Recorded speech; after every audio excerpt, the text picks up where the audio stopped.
Yo, what's up? So, in this video, I'm going to talk about breaking bad habits, and this is quite.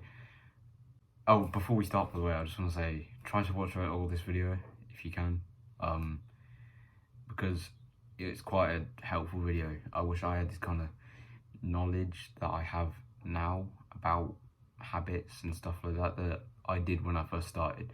So, if you're starting self improvement, or having trouble with breaking habits, which I'm sure you do if you're watching this video, because otherwise you wouldn't have clicked on it. Try to watch the rest of the video because some stuff I wish I knew when I started. That's why I've made this video, to help people who have trouble with breaking habits. Because for me, even now, to break a habit is hard, and it's even harder to replace that habit, especially if you've been doing this habit for a while. We'll call it a bad habit because it probably is a bad habit if you're trying to break it, right? But yeah, I just wanted to let you know that before we start. So, especially in the self-improvement community, a lot of people's true success is, not masked but hindered by habits or the unwantedness of a habit. Sometimes it's not the habit itself, but it's more actually the feelings that these habits come with. So things like binge eating or just eating junk food in general, you're not going to feel good after it, are you? That's hindering your success. That's hindering you from getting out there and doing what you're meant to do, right? And it's a normal thing. It's a normal thing for the human body to make habits because that's how we live. And by the way, habits aren't always dopamine related.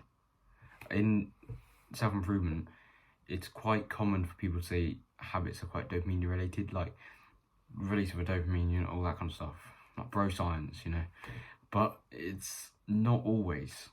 It's eating, drinking, waking up in the morning. That's a habit. We do that, and I want to give an example actually about the dopamine part that I was just talking about. So I want you to cross your arms real quick. Can't really see, but cross your arms like that. Let me take this off. Actually, it's getting a bit hot. Don't know why I've got a jacket on inside. It's not wet. I want you to cross your arms like that. I want you to cross your arms, and then this way is obviously the dominant way that you cross your arms, and then I want you to cross them the other way. Kind of feels weird, doesn't it? Like you can't really get it because that's a habit that you've built over the years. I don't really cross my arms much, but that's irrelevant. I'm not something like that. Another example is writing. So I write with my left hand and I use this grip, different grip to most people. But if I tried to write with my left hand with a different grip, it's extremely hard because I've not built a habit of doing that. It's not always dopamine related. No matter what people say, it's not always dopamine related. I mean, of course, things like binge eating and all that, they all have feelings attached. All your habits do have feelings attached, but it's not always dopamine. People will try and tell you it's always dopamine. It's not. So, by the way, I've got my notes down here. So if I keep looking down there, it's because I've got notes. I don't freestyle these videos. I do all this.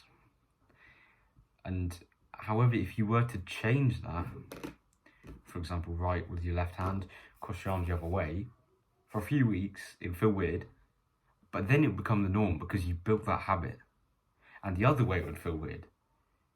Well, maybe not writing. Writing's probably something that you kind of keep, but things like crossing your arms and all that kind of stuff, it stays for a while, and you can change it. So it is easy to break these habits. If you believe it's easy, it is. I know this is off topic and all that, but your brain is extremely. We're learning about this in psychology. I do psychology for GCSEs.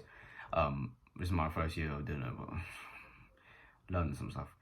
But your brain is extremely capable of changing its structure and function, based on what you're doing or your experiences.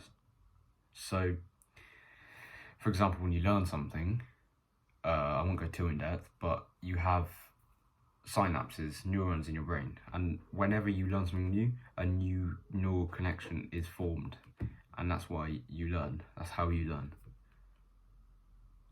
So, like, the neurons are still there, it's just the connection is formed, and these connections can be broken and changed and all this kind of stuff. If you want to read more about that, you should look into Piaget and just like neurons, because what Piaget says, he's a psychologist if you don't know, he says you have schemas in your brain. That's what you know. So that's things you know, like for example, maths, right? That's a schema. Like every single question, every single topic, that's a new schema, and you can have assimilation, I think it's called, I don't know, where you can change these schemas, so they stay the same, but you change them. And you also have accommodation, where you can make new schemas. So that's more for things like facts kind of stuff. But what we need to look at is assimilation, which is changing your schema. And your schema is basically a habit, because when you do something, you learn that you get a reward from it. For example, not always a bad habit, but maybe a habit could be waking up early. That's a good habit, right? When you learn that you wake up early, and you're early, you're not late, and it feels good, you have loads of time, that's pretty much a new schema. But you can change these schemas, and in my brain, how I think, that's how habits form. I might be wrong, because I'm not very good at psychology. Actually, no, I'm decent actually, but that's irrelevant. I'm not talking about that. But anyway, what I was saying is, your brain is extremely capable of changing its function and structure. And this is called neuroplasticity. So basically it means to change your schemas, or assimilation. And, you know, the things we do more often, we get stronger at. Like in the gym, you're going to the gym. I've been going for a gym for a while now, like, but I'm going to the gym for a while now. But when I first started, I was weak, and now I've gotten a bit stronger. I'm not strong yet, because I've been training for like a year and a bit, but I've gotten stronger. So the more things that you do, the more you repeat a habit, the better you get, and the stronger your neural connections form. So I get hiccups. So it's also the opposite. If you don't do stuff as much, then your neural pathways will get weaker. Your thoughts will get weaker about this thing. That's why you forget stuff. And to keep something in your long-term memory, you revise so that you keep visiting it, and so, you know, it's pretty basic. So the more a habit or action is completed, we gain or lose ability. So that's basically how a habit is formed. Like, it's kind of bit off because it's simplified, and it's not always right. Like, it's right, but it's not to the point when it's simplified. So I'm just trying to simplify it, because I know there are people who don't like properly know what I'm talking about. So I'm just trying to simplify a bit. Even I don't know what I'm talking about sometimes, but, you know, forget I just said that. I do know what I'm talking about. So, you know, if you're thinking to yourself, oh, I can't break that habit, like, because, you know, if you're watching this video, you probably have a habit in your head brain. So just, like, real quick, I just want you to think of a bad habit. The first thing that comes to mind is you probably do, right? Like, if you don't, great. But there's gotta be something that you do, that you have done in the past week, that is deemed as a bad habit, you know? For example, what have I done? Today, I got caught up on YouTube Shorts. Not like for a while, for like 10 minutes, that's it. But I still got caught up on YouTube Shorts. So the less that we can use that as an example, we can, if we want to think about it like that, like, the less we do that, if we minimize our amount of YouTube short usage. I don't use it every day, I just got caught up on it, because when you open the YouTube app, isn't it, it goes straight on YouTube Shorts. It really annoys me. But basically what I'm trying to say is if we minimize the level of or the amount of time we spend on YouTube Shorts, then we're going to be inclined to not use it as much. Like, I know it sounds like basic stuff, and you could figure this out yourself, but seriously think about this, right?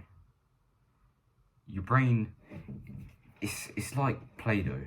Like, the more you, like, squid it, the more flexible it's going to get. So, the squidging action that I've just wonderfully demonstrated for you there is building self-discipline not to go on YouTube Shorts or wherever it is in your case, you know. So the more we squidge it, you know, it's not gonna dry out and get hard, do you know? So, you know, if you're thinking to yourself, oh, I can't start that good habit, I can't do all this, that's not true, because let me give you an example. Think of yourself 5 years ago. I'm thinking of myself 5 years ago. I was 9 years old. I've changed. Okay. So that change, that's neuroplasticity. The way you think, the way you do things, so that's neuroplasticity. If it's changed in the past 5 years, then you can change your habits. Does that make sense? It's not a hard thing. People make it sound hard. People make it sound like once you've got a habit, you can't break it. But you can. It's like I said with the arms crossing. It's not undoable. It's just you prefer to cross your arms that way. But like that, I don't cross my arms, so I've forgotten how to do it. But, you know, you don't have to cross your arms that way. But you choose to. But you can also cross your arms the other way. It just doesn't feel as good. But if you did that for a while, then you get used to it and you'll be able to do it. So I know this sounds a bit stupid, and I know I'm rambling on a little bit, but think about what I just said about the arms crossing and apply that to, you know, let's say working out, like playing video games. You want to break that habit and you want to start working out. Playing video games is your arms crossed, how you normally cross it. So that's your instant gratification kind of stuff, you know, and everything, every bad habit that you can think of, this is your arms crossed. Like how you would normally. And if you cross it the other way, it's going to feel weird. Like, it's going to feel weird for a bit, and you're going to want to cross it back to normal, but you keep crossing it like this, and it's going to feel weird, it's going to feel weird. And that's the pain you have to go through. That's like starting the gym. You know, that's stopping scrolling on social media for hours. This. And then after a while, it doesn't feel as bad. And you start just doing this without thinking. It still feels weird, but you just start doing that without thinking. And you're like, oh, I'll cross my arms the other way. You just don't notice it. And that's the habit formed, right? The habit of crossing your arms. Yeah? So anyway, that's pretty much my video. If you don't really get what I'm saying, I'll probably do a more in-depth video about things like neuroplasticity and all that. Breaking and building habits. But yeah, that was my video. I hope you enjoyed it. I'll see you in the next one. Do the hard work, especially when you don't feel like it.